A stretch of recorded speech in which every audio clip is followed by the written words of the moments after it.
হ্যাঁ যে so guys আমরা অনেকদিন পর শুটে ব্যাক করতেছি, আজ চলে আসছে আমাদের ঢাকা থেকে আগত। হ্যাঁ দাদা কিছু বলুন, অনেকদিন পর শুটে জয়েন দিন পর তো কিরম যেন একটা ভয় ভয় লাগতেছে আর কি, মেলা দিন পর ভিডিও করা বুঝতেছে। আপনি কি আলাদা কনফিডেন্স নিজের উপর? তবে আমি কনফিডেন্স পুরাটা খুবই কনফিডেন্স, একবার মনে করো একবার ফাটা হলাম, ঠিক আছে ফাটাই যেত একদম ইনশাল্লাহ।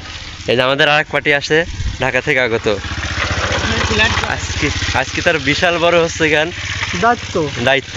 দেখছেন না কি বিশাল মাল্লি ঘুরতেছে। আপনারা খালি কারণ আমরা নিয়মিত ভিডিও দেয়নি।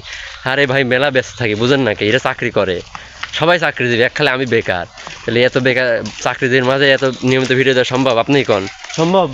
কোনো না আসলে সম্ভব না, আসলে মানে ধরেন 2 মাস 3 মাস পর পর এখন আসা, 5 দিনের জন্য আসা, তো মানে ওই রকমের সময় পাইনি। এই যে এখন মনে করেন ফুটাফুটি মনে করেন ফাটাফাটি একবার অনেকগুলো ভিডিও করে রাখি দেবো এখন, আর আস্তে আস্তে আপনাদের মাঝে ছড়াই দেবো ইনশাআল্লাহ। ঠিক আছে গাইস, বি রেডি।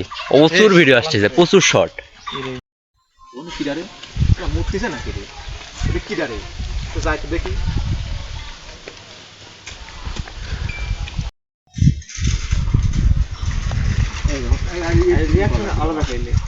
তাহলে টেকার লাগ, তাহলে এডিরও ছবি তুললে এরকম করে দেবো, এডিরও ছবি তুলি, হ্যাঁ এডিরও ছবি তুললে এরকম করে বাইরে করে সাইবের, ঠিক আছে বাইরে এডিরও ছবি তুলবে, হ্যাঁ তাহলে এডিরও ছবি তুললে ডাইরেক্ট হ্যাঁ। ক্যামেরা ধরবো।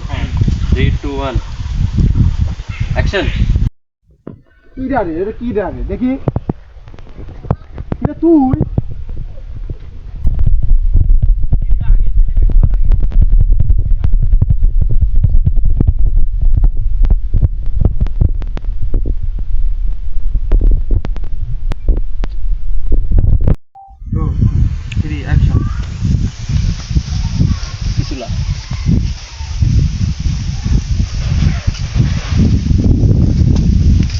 আমার রিঅ্যাকশন, আমি এরকম তো উঠে গেছি দাঁড়া চলে যাওয়ার পরে। হ্যাঁ হ্যাঁ উঠে যায় এরকম করে, এই পার্সেন্ট এই পাচ্ছেন লাই রাখি মনে হয় এরকম কোন হয়ে যাবে উঠে সাইডে, হ্যাঁ উঠে যায়।